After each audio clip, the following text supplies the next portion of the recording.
Bismillah. Assalamualaikum. Jumpa lagi kita dalam video kali ini. Sihat ke tu? Cuba kita fikir sejenak, Jo. Beratus-ratus tahun warisan nenek moyang kita elok je harmoni. Tiba-tiba, warisan ni macam nak dipadamkan oleh satu ideologi asing. Satu fahaman yang datang dan dengan mudah menuduh amalan kita ni sesat. Inilah yang para sarjana panggil lived Islam. Maksudnya, cara Islam itu dihayati dan diamalkan dalam kehidupan seharian kita. Ia bukan ajaran baru tau, tapi ia adalah hasil gabungan ajaran Islam yang suci dengan budaya tempatan kita di Nusantara ni secara aman dan damai. Boleh kita fahamkan dulu macam mana tradisi yang indah ni sebenarnya terbina dan mekar dalam masyarakat kita. Okey, kita ambil contoh tahlil. Ia bukan sekadar amalan zikir dan doa beramai-ramai untuk arwah macam yang tertulis tu.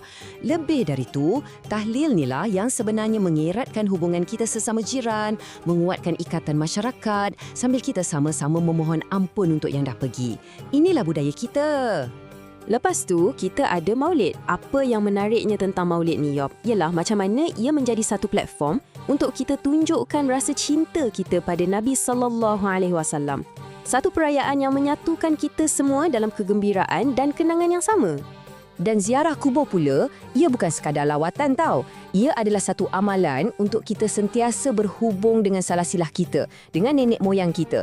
Dan yang paling penting, ia jadi peringatan buat diri kita sendiri tentang kematian. Nampak tak? Semua amalan ni, tahlil, maulid, ziarah kubur, semuanya berlandaskan satu prinsip yang sangat penting, iaitu wasatiyah. Maksudnya kesederhanaan, pendekatan yang seimbang yang menolak apa-apa saja bentuk keterlaluan. Inilah yang membentuk identiti Melayu Muslim kita yang unik. Tapi kan, ketenangan ni tak lama. Sesuatu mula berubah. Jom kita siasat sikit. Dari mana datangnya anasir luar yang mula mengganggu keharmonian kita ni? Titik pusingannya, kalau kita kaji, bermula sekitar pertengahan tahun 1970-an. Waktu tu ada krisis minyak dunia. Harga minyak naik melambung. Dan ini telah mewujudkan kekayaan yang luar biasa banyaknya untuk negara-negara pengeksport minyak tertentu. Daripada kekayaan inilah lahirnya satu fenomena yang dipanggil petro-Islam. Senang cerita, ia adalah penggunaan dana berbilion dolar hasil jualan minyak untuk mengeksport satu versi ajaran Islam yang sangat keras dan spesifik dari Semenanjung Arab ke seluruh dunia, termasuklah ke tempat kita. Dana yang besar inilah yang Deme guna untuk memulakan satu proses yang dipanggil Arabisasi. Tujuannya untuk membersihkan amalan tempatan kita yang Deme anggap tak tulen. Adat dan budaya kita cuba digantikan dengan norma dari sana. Kononnya untuk menyucikan iman kita. Sekarang, mari kita lihat kesan sebenar kerosakan yang disebabkan oleh anjakan ideologi ni dalam masyarakat kita sendiri. Deme ambil satu istilah teologi yang sangat teknikal, iaitu bid'ah, dan Deme gunakannya sebagai senjata.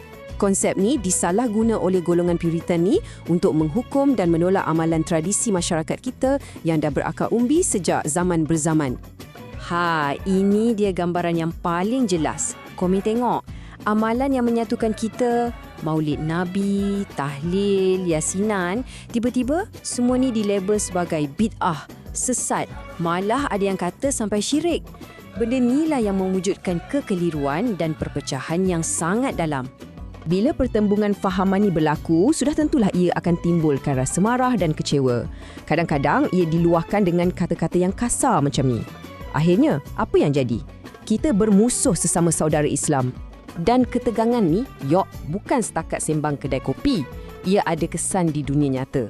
Data dari PDRM satu ketika dulu pernah tunjukkan peningkatan sebanyak 200% dalam penglibatan rakyat kita dalam aktiviti kumpulan pelampau yang didorong oleh ideologi-ideologi sebeginilah. Semua ni memaksa kita untuk tanya satu soalan yang jujur pada diri kita sendiri. Adakah kita ni secara tak sedar, buta-buta mengikut satu naratif asing yang sebenarnya sedang merobek-robekkan masyarakat kita? Jalan ke hadapan Yop adalah dengan kita kembali kepada landasan sebenar Ahlus Sunnah wal Jamaah. Ia adalah pegangan akidah yang seimbang dan asli yang dipegang oleh alim ulama kita sejak berkurun lamanya. Satu pegangan yang menghormati konteks tempatan dan sentiasa menyeru kepada perpaduan. Kalau Komel rasa perkongsian teman ni ada nilainya, teman mohon tunjukkan sokongan Komel ya untuk bantu kita sebarkan kesedaran ni bersama-sama. Jadi, poin paling penting untuk kita bawa pulang hari ni ialah kearifan tempatan kita tu, amalan-amalan yang kita warisi daripada nenek moyang kita tu lah. Itulah sebenarnya yang telah menguatkan Islam dan menyatukan kita selama ni. Janganlah kita buang warisan berharga ni hanya disebabkan kejahilan diri kita sendiri. Alhamdulillah. Ingat jangan main tight. InsyaAllah kita jumpa lagi. Assalamualaikum.